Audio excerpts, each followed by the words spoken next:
সোমবার খুশির ঈদে ঘটে গেল চাঞ্চল্যকর ঘটনা।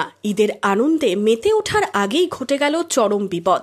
দৌলতাবাদ থানার অন্তর্গত দুর্গানগর, নরনারায়ণপুর, অভিরামপুর, দেবীপুর, গোপীনাথপুর, পোলেপাড়া ও দাঁতপুর এই 7টি গ্রামে ঘটে যায় ভয়ঙ্কর অগ্নিকাণ্ড।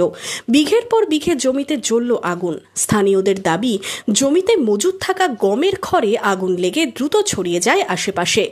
তো বারণ করেছে যে আমাদের জমিতে, খড়ের জমিতে আগুন দিতে বারণ করা হয়েছে, কিন্তু তাও জানি না কোথা থেকে আগুন দেওয়া হয়েছে, কোন গ্রাম থেকে। হয়তোবা আমাদের এই গ্রামে চলে এসছে।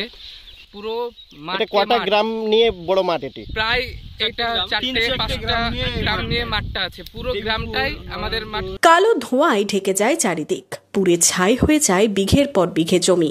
আগুন নেভানোর আপ্রাণ চেষ্টা করেন গ্রামবাসীরা, কিন্তু ততক্ষণে সব শেষ।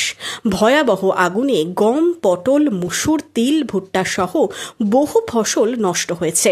মাথায় হাত পড়েছে কৃষকদের। 10 কাঠা জমি, এটা আমার পুরো গম পুড়িয়ে গেছে, সারা মাঠ পুড়িয়ে গেছে। আরো অনেক জনের অনেক ফসল আছে, সবজি আছে, অনেক কিছু আছে, সব নষ্ট হয়ে গেছে।